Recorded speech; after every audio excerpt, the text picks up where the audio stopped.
ಚಪಾತಿ ರೊಟ್ಟಿ ಹಾಗೆಯೇ ಅನ್ನದ ಜೊತೆಗೆ ತುಂಬಾ ರುಚಿಯಾಗಿರುವಂತಹ ಒಂದು ಸೈಡ್ ಡಿಶ್ ರೆಸಿಪಿನ ಯಾವ ರೀತಿ ಮಾಡೋದು ಅಂತ ನೋಡೋಣ. ಇದನ್ನು ಮಾಡಲಿಕ್ಕೆ ಮೊದಲು ನಾನಿಲ್ಲಿ ಒಂದು ಪ್ಯಾನ್ಗೆ ಸ್ವಲ್ಪ ಎಣ್ಣೆನ ಹಾಕ್ಕೊಳ್ತಾ ಇದ್ದೀನಿ. ಒಂದು 2ರಿಂದ 3 ಚಮಚ ಆಗುವಷ್ಟು ಎಣ್ಣೆನ ಹಾಕ್ಕೊಳ್ಳಿ. ಎಣ್ಣೆ ಸ್ವಲ್ಪ ಬಿಸಿ ಆಗ್ತಿದ್ದಂಗೆ 1 ಚಮಚ ಆಗುವಷ್ಟು ಜೀರಿಗೆ. ನೋಡಿ, ಜೀರಿಗೆ ಎಲ್ಲ ಈ ರೀತಿಯಾಗಿ ಚೆನ್ನಾಗಿ ಸಿಡಿದಾದ್ಮೇಲೆ ನಾನಿಲ್ಲಿ ಮೀಡಿಯಮ್ ಸೈಜಿನ 4 ಈರುಳ್ಳಿನ ಹಾಕ್ಕೊಳ್ತಾ ಇದ್ದೀನಿ. ಈರುಳ್ಳಿನ ಈ ರೀತಿಯಾಗಿ ಸಣ್ಣದಾಗಿ ಕಟ್ ಮಾಡಿ ಹಾಕ್ಕೊಳ್ಳಿ. ಇವಾಗ ಉರಿನ ಪೂರ್ತಿಯಾಗಿ ಲೋ ಫ್ಲೇಮ್ನಲ್ಲೇ ಇಟ್ಟು ಈರುಳ್ಳಿ ಸ್ವಲ್ಪ ಸಾಫ್ಟ್ ಆಗೋ ರೀತಿಯಾಗಿ ಇದನ್ನು ಬೇಯಿಸ್ಕೊಳ್ಬೇಕು.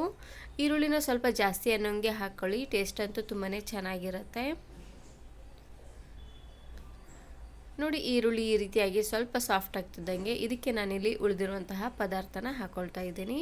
ನಾನಿಲ್ಲಿ ಒಂದು ಅರ್ಧ ಚಮಚ ಆಗುವಷ್ಟು ಶುಂಠಿ, ಬೆಳ್ಳುಳ್ಳಿ ಹಾಗೆಯೇ ಕೊತ್ತಂಬರಿ ಸೊಪ್ಪನ್ನು ಪೇಸ್ಟ್ ಮಾಡಿ ಇಟ್ಟಿದ್ದೆ, ಅದನ್ನು ಹಾಕ್ಕೊಳ್ತಾ ಇದ್ದೀನಿ. ಹಾಗೆಯೇ ಒಂದು ಅರ್ಧ ಚಮಚ ಆಗುವಷ್ಟು ಅರಿಶಿನ ಪುಡಿನ ಹಾಕ್ಕೊಳ್ತಾ ಇದ್ದೀನಿ. ಹಾಗೆಯೇ ಸ್ವಲ್ಪ ರುಚಿಗೆ ತಕ್ಕಷ್ಟು ಉಪ್ಪು, ಹಾಗೆಯೇ ಇದ್ರ ಜೊತೆಗೆ 1 ಚಮಚ ಆಗುವಷ್ಟು ಅಚ್ಕಾರದ ಪುಡಿನ ಹಾಕ್ಕೊಳ್ತಾ ಇದ್ದೀನಿ.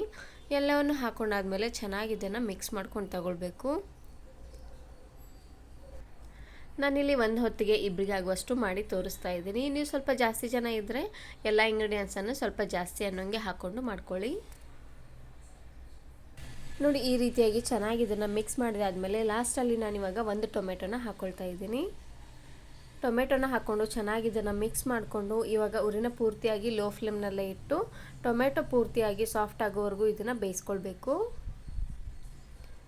ನೋಡಿ, ಈ ರೀತಿಯಾಗಿ ಟೊಮೆಟೊ ಎಲ್ಲ ಚೆನ್ನಾಗಿ ಸಾಫ್ಟ್ ಆದಮೇಲೆ ಸ್ಪೂನಿನ ಸಹಾಯದಿಂದ ಈ ರೀತಿಯಾಗಿ ನೀಟಾಗಿ ಸ್ಮ್ಯಾಶ್ ಮಾಡ್ಕೊಳ್ಳಿ. ಟೊಮೆಟೊ ಅಲ್ಲಿರುವಂಥ ಹುಳಿ ಎಲ್ಲ ಚೆನ್ನಾಗಿ ಬಿಟ್ಕೊಳ್ಳುತ್ತೆ. ಇವಾಗ ನಾನಿಲ್ಲಿ 3 ಮೊಟ್ಟೆನ ಒಡೆದು ಹಾಕ್ಕೊಳ್ತಾ ಇದ್ದೀನಿ. ನೋಡಿ, ಮೊಟ್ಟೆನ ಹಾಕ್ಕೊಂಡಾದ್ಮೇಲೆ ಚೆನ್ನಾಗಿ ಇದನ್ನು ಮಿಕ್ಸ್ ಮಾಡ್ಕೊಂಡು ತಗೊಳ್ಬೇಕು.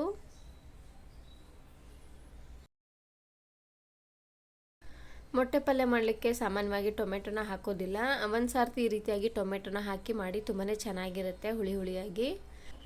ನೋಡಿ, ಈ ರೀತಿಯಾಗಿ ಮಿಕ್ಸ್ ಮಾಡಿದಾದ್ಮೇಲೆ ಮೇಲ್ಗಡೆ ಮುಚ್ಚಳನ ಮುಚ್ಚಿ ಇದನ್ನು ಬೇಯಿಸ್ಕೊಳ್ಬೇಕು. ನೋಡ್ತಾ ಇರ್ಬೋದು ಚೆನ್ನಾಗಿ ಬೆಂದಾಗಿದೆ. ಮತ್ತು ಇವಾಗ ಚೆನ್ನಾಗಿ ಕಲಿಸ್ಕೊಂಡು ತಗೊಳ್ಳೋಣ. ನೋಡಿ, ಈ ರೀತಿಯಾಗಿ ಉರಿನ ಪೂರ್ತಿಯಾಗಿ ಲೋ ಫ್ಲೇಮ್ನಲ್ಲೇ ಇಟ್ಟು ಮೊಟ್ಟೆ ಎಲ್ಲ ಚೆನ್ನಾಗಿ ಬೇಯೋ ರೀತಿ ಇದನ್ನು ಬೇಯಿಸ್ಕೊಂಡ್ರೆ ಆಯಿತು. ತುಂಬಾ ರುಚಿಯಾಗಿರುವಂತಹ ಮೊಟ್ಟೆ ಪಲ್ಯ ರೆಡಿಯಾಗೋಗ್ಬಿಡುತ್ತೆ. ನಾನು ಇದೇ ರೀತಿ ಮೊಟ್ಟೆನ ಬಳಸಿ ಬಹಳಷ್ಟು ವೆರೈಟಿ ಆಗಿರುವಂತಹ ರೆಸಿಪೀಸ್ನ ಅಪ್ಲೋಡ್ ಮಾಡಿದ್ದೀನಿ. ವಿಡಿಯೋ ನೋಡಿಲ್ಲ ಅಂದರೆ ಈ ವಿಡಿಯೋ ಕೊನೆಯಲ್ಲಿ ಹಾಕಿರ್ತೀನಿ, ನೋಡಿ ಚೆಕ್ ಮಾಡಿ. ಇದನ್ನು ನೀವು ಚಪಾತಿ, ರೊಟ್ಟಿ ಹಾಗೆಯೇ ಅನ್ನದ ಜೊತೆಗೆಲ್ಲ ಸರ್ವ್ ಮಾಡ್ಕೊಬೋದು. ತುಂಬಾ ಚೆನ್ನಾಗಿರುತ್ತೆ. ಈ ವಿಡಿಯೋ ಇಷ್ಟ ಆದರೆ ಈಗಲೇ ಒಂದು ಲೈಕ್ ಬಟನನ್ನು ಕ್ಲಿಕ್ ಮಾಡಿ ಫ್ರೆಂಡ್ಸ್ ಆ್ಯಂಡ್ ಫ್ಯಾಮಿಲಿ ಜೊತೆಗೆ ಶೇರ್ ಮಾಡಿ.